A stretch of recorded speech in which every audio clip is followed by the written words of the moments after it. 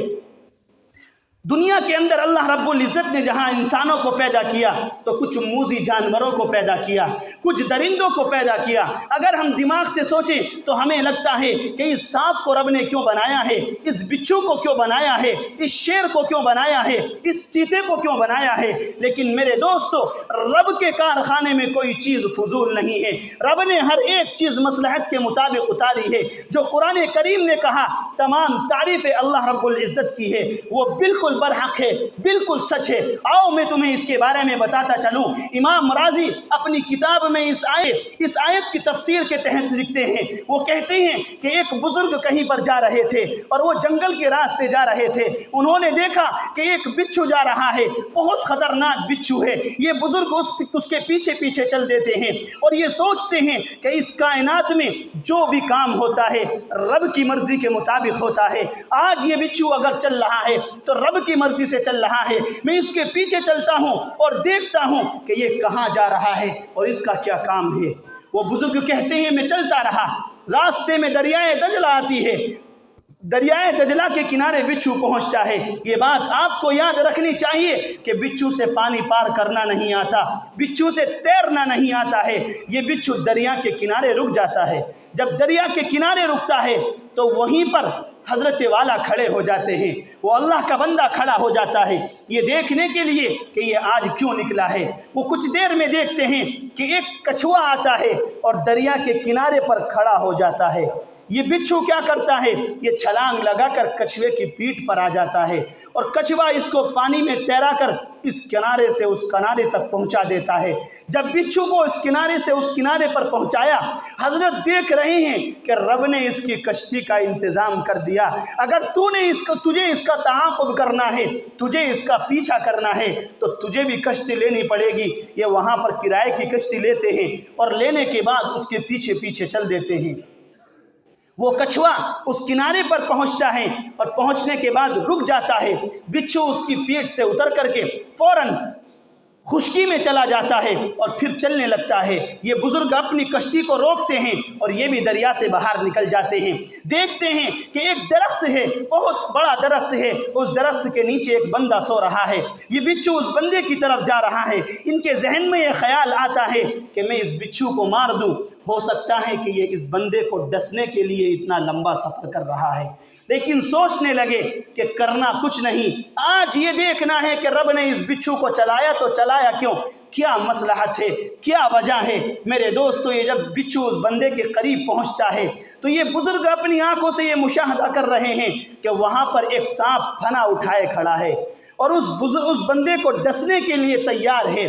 جیسے ہی وہ اپنا پھنا اس کے مارنے کو تیار تھا، بچھو نے چھلانگ ماری اور سانپ کی پیٹھ پر، اور سانپ کو اس انداز سے ڈسا، سانپ کو اس انداز سے اس نے اپنا ڈگ چبھایا کہ سانپ فوراً پلٹی مار دیتا ہے اور پیچھے کو گر جاتا ہے اور وہیں پر مر جاتا ہے۔